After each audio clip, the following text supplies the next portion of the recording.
Hello বন্ধুরা, mini ব্লগে তোমাদের স্বাগত। আজকে ছেলের টিউশন ছিল, আর যাকে বললাম পাশেই মেলা হচ্ছে 320-এ যাবি নাকি, তো একবার বলাতেই সে একদম রাজি। তো সোনাঝুরির হাট এটা প্রত্যেক বছরই আসে, আর সব মেলাগুলো যেন ঠান্ডার মধ্যেই হয়। তো যা মিলে আমরা চলে এসেছি। ছেলেকে প্রথমে টিউশনে পাঠিয়ে দিলাম, তারপরে ভাবলাম ওকে আনতেই হবে, তো কি করবো, ততক্ষণ আমরা মেলাতে ঘোরাঘুরি করে কিছু কেনাও যাবে আবার দেখাও যাবে। তো যা মিলে একদম চলে এসেছি মেলার ভিতরে। তো দেখো হাতের কাজ সব তৈরি নকশাগুলো এত সুন্দর লাগে, তারপরে জামা শাড়ি এগুলো তো ডিজাইনগুলো এত সুন্দর, প্রত্যেকবারই মনে হয় যে একটা না একটা কিছু নিবো হাতের কাজের তৈরি, তো সেভাবে হয়ে ওঠে না। তো এবার ভেবেছি কিছু না কিছু নিবই।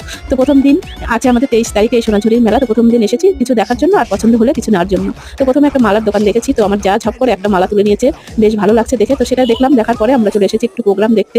নাচ হচ্ছিল, কচিকাচারা সব নাচ করছিল, আর একবারে যেহেতু ছেলেকে নিয়ে বাড়ি ফিরবো সেই জন্য একটু নাচের ওখানে টাইম কাটালাম। কাটিয়ে তারপরে দেখছি বেশ কুর্তিগুলো সুন্দর সুন্দর লাগছে। তো আমি একটা কুর্তি উঠিয়েছি দেখে আমার যাও তুলে নিয়েছে আর একটা। তো দুজন মিলে দুটো কুর্তি নিয়ে তারপরে চলে এসেছি হাতের কাজের যে শাড়িগুলো। তো আজকে দেখে গেলাম, অন্যদিন বরের সঙ্গে এসে নিয়ে যাব।